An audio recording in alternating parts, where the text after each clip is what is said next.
நான் கட்டுறது கைமண் அளவுக்கு அல்லாதது உலகளவு.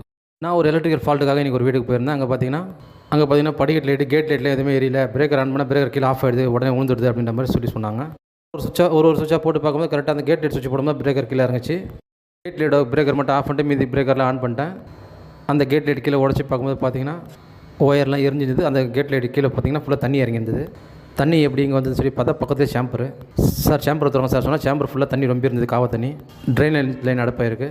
ட்ரைனேஜ் லைன் சேம்பர் பூசு வேலை சரியில்லாதனால தண்ணி எல்லாம் ஊற்று மாதிரி அது உள்ளே வந்துட்டுருக்குது. கேட் லைட்டில் ட்ரைனேஜ் சேம்பர்லாம் பூசு வேலை க்ளீனாக பண்ணுங்கள் ஒன்று. ரெண்டாவது பார்த்தீங்கன்னா கேட் லைட்டுக்கு வர பைப்லாம் செட்டிங் சரியில்லை. அப்புறம் 6 கேட்டுக்கு ஒரே 1 இன்ச் பைப் போட்டிருக்காங்க. அங்கே பைப்பில் டேமேஜ் பண்ணி ஒரு கேட்டுக்கு வெளியே எடுத்திருக்காங்க. அவங்க டேமேஜ் பண்ணி ஒயர் வெளியே எடுத்த இடத்துல தண்ணி ஃபுல்லாக போயிடுச்சு. ஒயர் எரிஞ்சு ஃபால்ட் ஆயிருந்தது. டெம்பரரியாக சரி பண்ணி கொடுத்துட்டேன். அந்த மாதிரி பண்ணக்கூடாது. ஒரு கேட்லேயும் தனித்தனி பைப் போடுறது நல்லது. பாக்ஸ் ஒன்று வச்சுட்டு ஒரு கேட்லேருந்து ஒரு பைப் தனித்தனியாக சேர்த்துருந்தா இந்த மாதிரி ப்ராப்ளம் வந்திருக்காது.